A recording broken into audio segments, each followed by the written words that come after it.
Another funny thing that I love doing is when people introduce me to their wives or their girlfriend or significant other or whatever, I always go, "Oh, very nice to meet you," and then turn to the guy and go, "Boy, you weren't kidding." And just see them go, what did you say to him? I didn't say anything. Why would he say that if he didn't say anything? He's crazy. He just had a liver transplant. He doesn't know what he's talking about. I love doing stuff like that.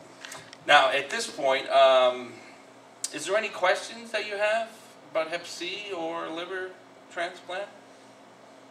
Anything? Go ahead. You have to take an immunosuppressant? Yes, my immune system is suppressed because of the anti-rejection drugs that I have to take. So my wife's very concerned, like she says, you know, that I shouldn't shake hands, I should do the Howie Mandel fist bump and everything. I have to be very careful about everything that I do because my immune system is suppressed. But, and it was just like the other day, I'm just getting over a cold now, which lasted 2 weeks, you know, because my immune system is depressed. But, depressed, well, suppressed, I'm depressed. All right. But, you know, I told my wife, you know, I want to buy a decongestant antihistamine to get rid of my stuffed nose. And she goes, oh, you have to phone the transplant team. You know, you have to ask if it's okay to take that. And I go, shut up, it'll be fine. You know, what the hell do they know? And my wife goes, no, like, 12 years in medical school, what, accounts for nothing? And I said, I just spent 12 minutes on the internet.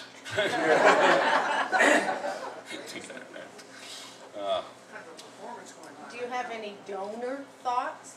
Oh yes, very. It's a very, you know, when I first went public with my plight, there was a lot of people, a lot of fans that phoned in and said, "What's your blood type?" Because they wanted to go through the donor procedure. But the protocol for Toronto is they won't even consider a live donor until you're actively on the waiting list for a deceased donor.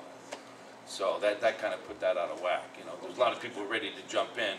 And looking back now, I think it's better to go through with the actual deceased donor than a living donor. There's complications with a living donor that you don't have with a deceased donor.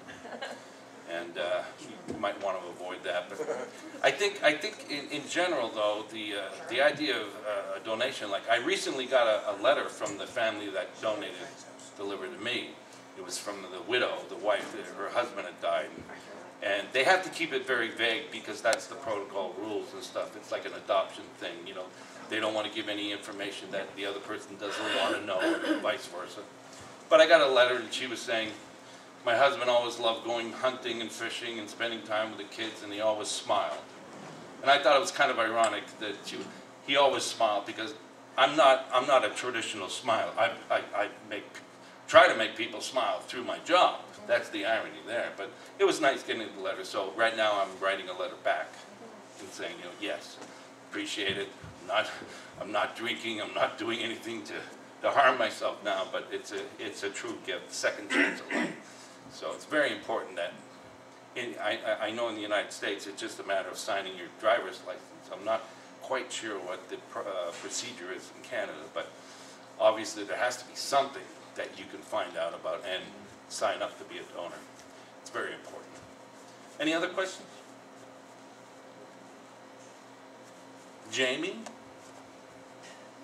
Do you have any questions? It's your job. I'm just so stunned by how you owned this room, as small as it was today, and just to watch your mastery. Well,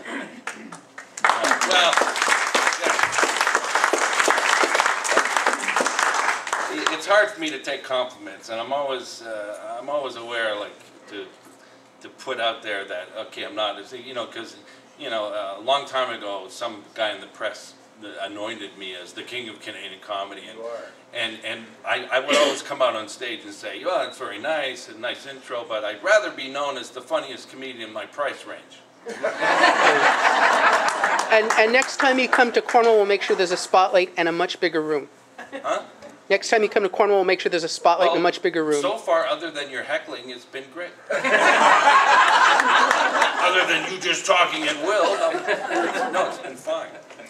Yeah, I mean, I have to admit, when I first walked in, I said, wow, this is not the usual kind of situation that I get involved with. But it's turned out great, because you're a smart crowd and you get the jokes. That's all I can ask for. So I'm thinking, yeah, let's do by closer. Like recently, like the weirdest thing for me was about 4 months into my recovery. I'm in the psych ward because I had an adverse reaction to the anti-rejection drugs that kicked my bipolar into hyperdrive. And 3 weeks after they initially released me, they committed me to the psych ward in Toronto, something I wouldn't wish on my worst enemy. I spent 26 days in the Toronto psych ward, or as we patients refer to as 37,440 minutes. And the worst thing too, yeah, I was going to tell you about the sleeping thing, because, you know, I just couldn't sleep for more than, you know, like 15, 20 minutes, an hour, but never more than that in a row. And it always took me a good hour, hour and a half to go back to sleep. So I was like in the psych ward, I was that false high, that sleep deprivation kind of thing, and everything was just, oh man.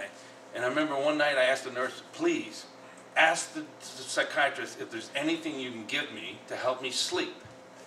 So the nurse goes away, about an hour goes by, and I figure, okay, she's forgotten, or whatever, and I fall asleep. She comes and she wakes me. I talked to the doctor, I'm sorry, there's nothing we can do.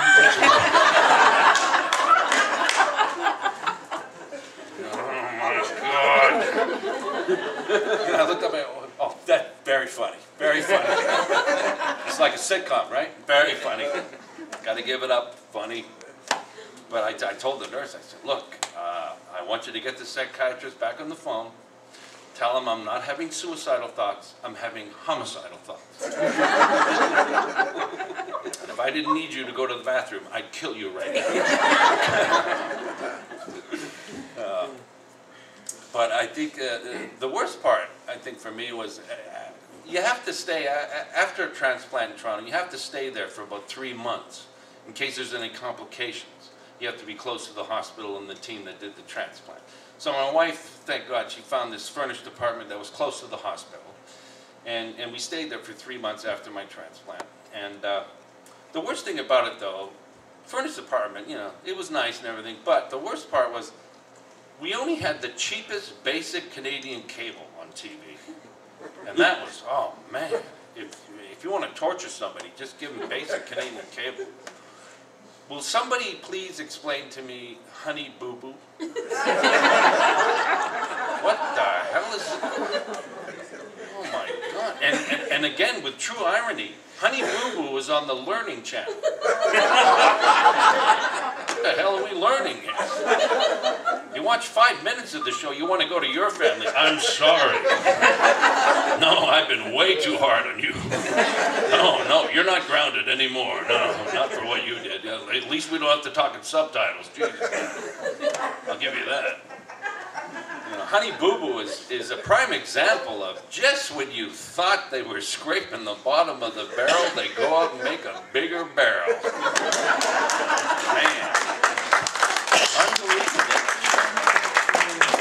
But it got to a point where my wife and I, we would look forward to watching like Family Feud. Because at least it was different every day, you know. Monday to Friday, 7 to 8, back-to-back episodes, you know.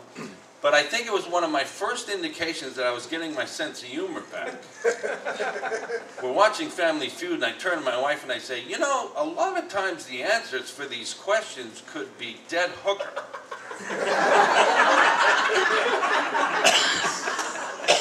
Now, you watch Family Feud tomorrow, and you'll want to phone me and go, that was funny. I can't believe how many times dead hooker could be the answer. Now, most of you probably know, and you should know, that the truth is always funnier than anything we can write. These are actual questions from Family Feud. I could not make this up. Now, Family Feud, dead hooker. All right. We asked 100 single men, name something you'd like better if it was warmed up.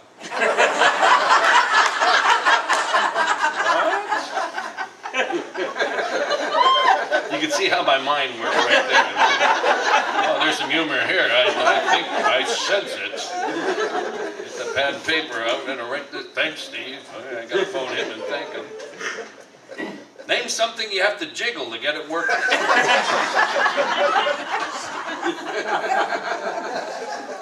Name something gross a person might find in their soup so they could sue the company.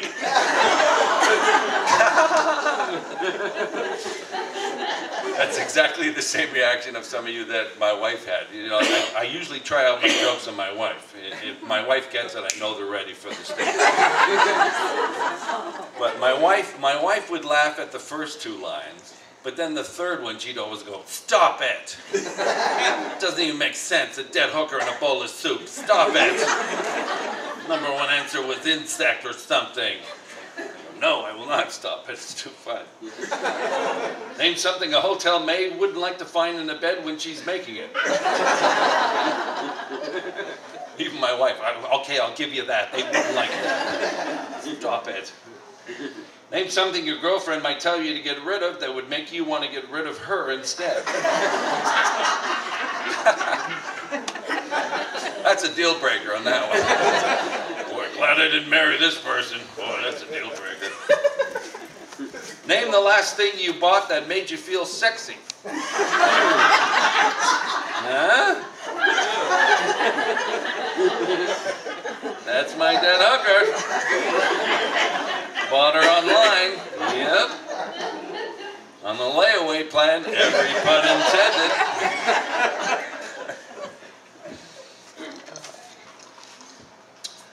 Name a reason you might want to stay indoors on a beautiful day.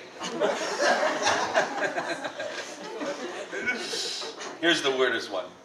Name something that some people like better when it's chunky. A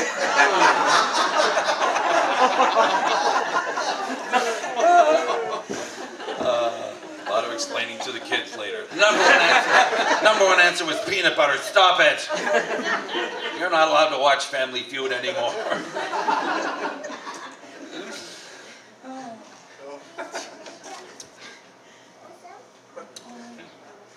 Name the worst place to get caught sneaking out of.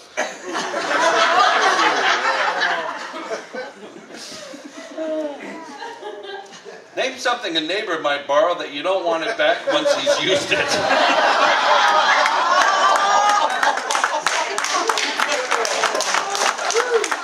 Oh, you can keep that dead hooker lawnmower up. No, that goes back in your garage. That's not coming back to my garage. And finally, I'll be around if you have any other questions or anything, but I just want to tell you that when I first walked in, I thought this was going to be terrible. I thought this would be the worst, but man, thank you so much for being such a great audience. The